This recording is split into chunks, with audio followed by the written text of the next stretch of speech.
with Cohlton Schultz here at the Greco-Roman training camp in Colorado Springs. Obviously you're in the middle of college season, but you found a little time to get up here and do some Greco. Talk about a few days of good training here. Yeah, I mean, it's a blessing. I know my coaches, they don't know how serious I'm about this Olympic dream for Greco. They don't just let me train, but they push me to get out here and have these kind of opportunities. Worked out in our schedule. This is a week they're willing to give up with me being gone.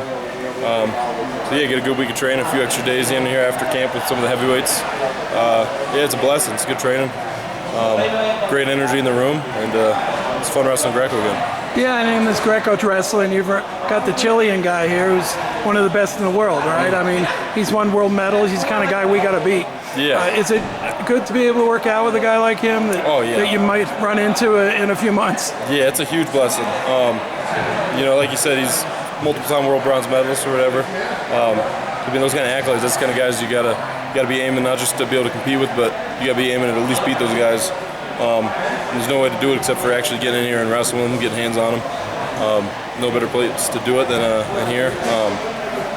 Get all my reps in, getting work in with all the coaches, and getting a scrap with a guy like that in live. It's a huge blessing.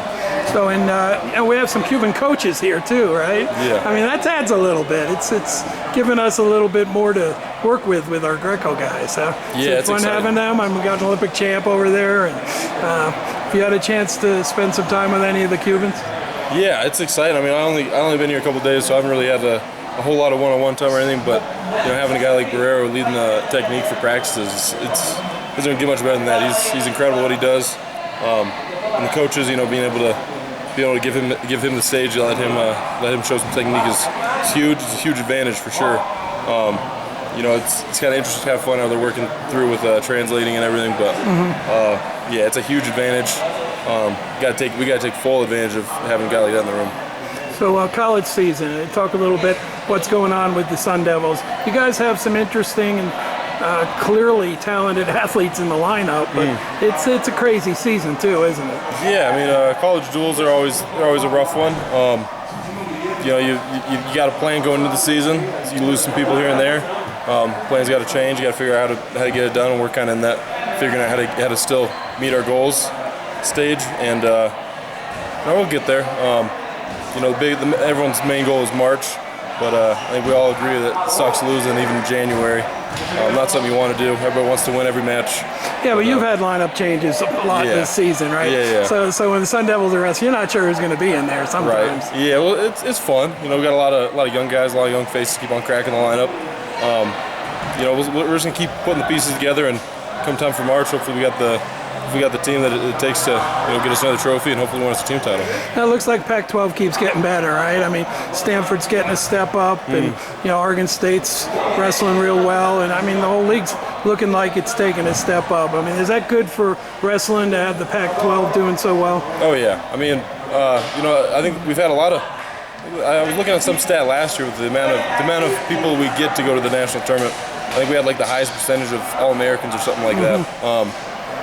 So we got the talent. It's just about building the depth, and we only have like 6 teams or something like that right now in the Pac-12. But those 6 teams are starting to get pretty stacked. We're starting to have a lot of competition. That just that elevates everybody's performance whenever you have to compete against a top 15 guy or whatever in the country every week in our duels.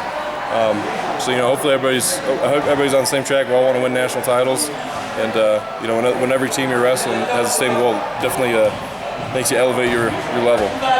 And there's a lot of good heavyweights this year.